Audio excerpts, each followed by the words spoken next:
Instagram pour un ministère, une paroisse ou une église à l'heure d'aujourd'hui, c'est une plateforme stratégique, dans tous les sens du terme, surtout en 2025. Instagram permet aux églises ou aux œuvres de créer une vitrine visuelle, moderne, accessible à tous et surtout dans l'air du temps. Et ça change beaucoup de choses puisque c'est une des plateformes qui est le plus mise en avant à l'heure d'aujourd'hui, surtout sur une génération entre les 15-35 ans qui est très active sur la plateforme, autant pour poster que pour consommer du contenu. Bien évidemment, toutes les tranches d'âge sont représentées, mais on va avoir des tranches d'âge un peu plus âgés qui consomment beaucoup plus que ce qu'ils peuvent poster comme contenu. Bien évidemment, ça permet aussi de rendre la foi visible dans le quotidien avec du contenu court, bien fait, propre et qui impacte une génération complète. Ça permet aussi de raconter des histoires de manière puissante et visuelle, notamment en partageant des témoignages de vie. Cette plateforme reste très populaire auprès de toutes les tranches d'âge. Quand on réfléchit à l'heure actuelle à un contenu qu'on va aller chercher, très souvent la première plateforme qui vient en l'esprit des gens, c'est Instagram. Instagram est devenu un lieu majeur, clé et j'ai envie de dire incontournable pour même le milieu professionnel.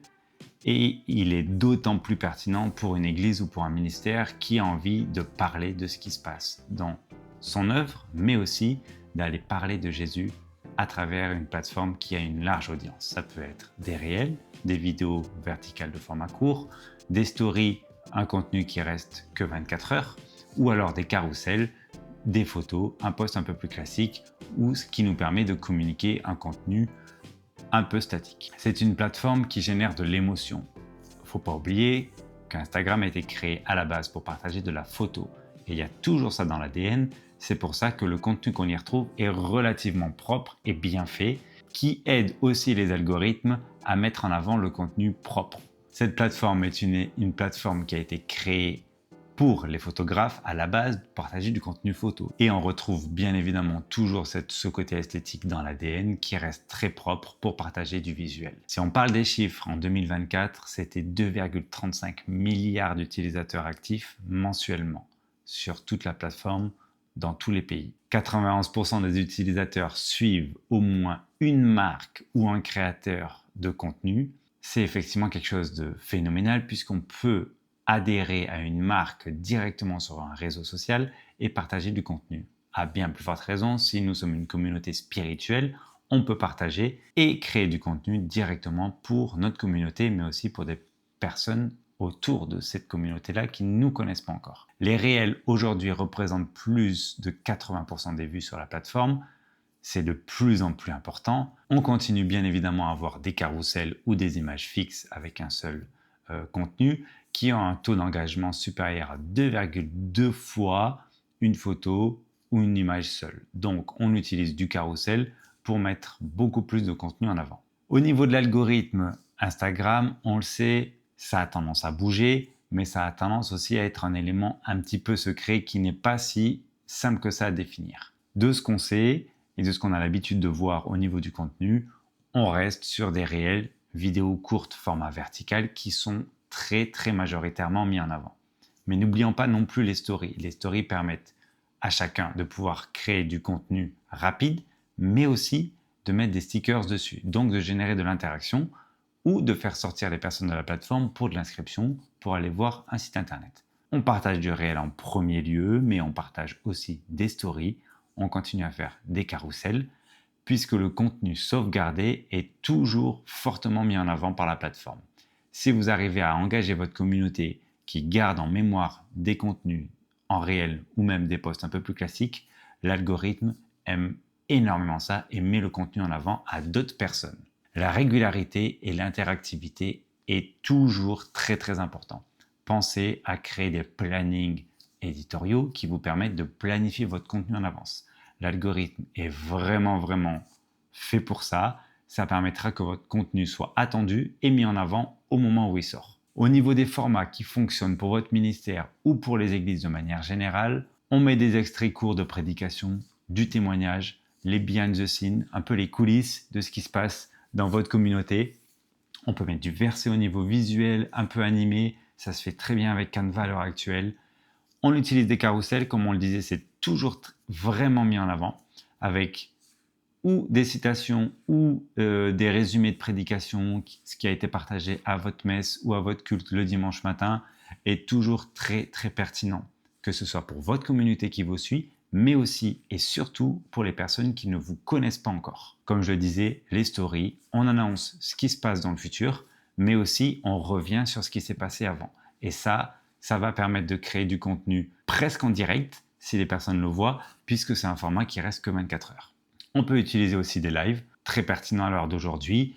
On peut générer des questions-réponses directement dans le live. On peut faire des contenus interactifs avec des témoignages, mais aussi de la prière ou des moments qui sont vraiment centrés sur l'Église ou sur le ministère directement en live. Bien évidemment, la plateforme a aussi des inconvénients et il y a des erreurs à ne pas faire.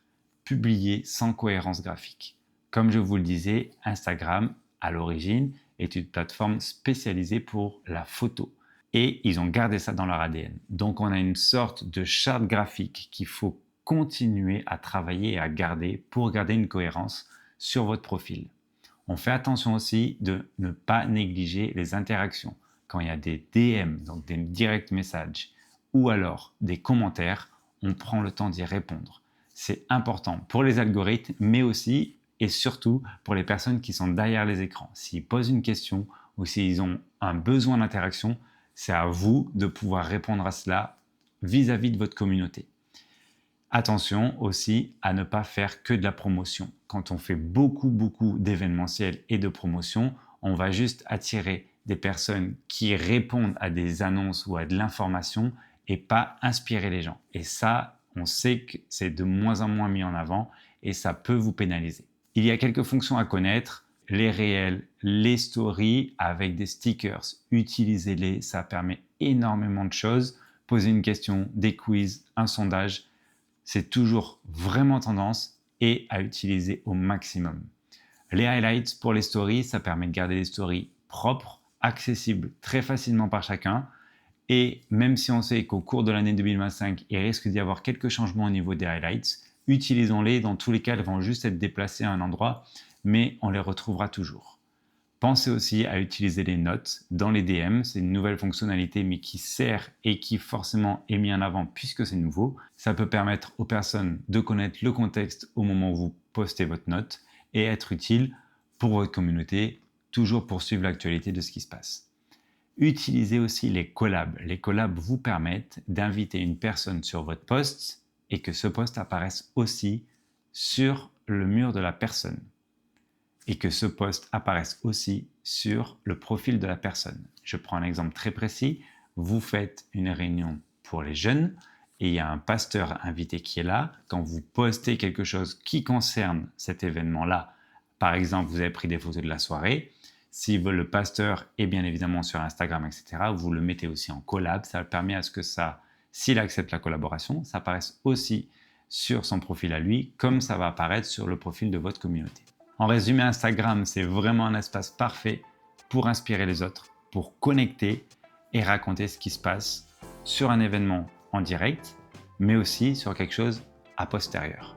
Chaque post, ce sera toujours une opportunité pour votre communauté de partager qui vous êtes, ce que vous faites et avant tout de partager le message de l'évangile d'une manière moderne et visuelle. Si vous ne savez pas comment commencer sur Instagram, n'hésitez pas à mettre en commentaire. On sera un plaisir de pouvoir vous aider en répondant à quelques questions. Et si tu es une église ou un ministère et que tu veux toucher une génération hyper connectée, Instagram, c'est vraiment la plateforme où il faut être en 2025. N'hésite pas si tu as besoin de plus d'informations ou si tu as des questions. On est ensemble pour mieux parler de Jésus.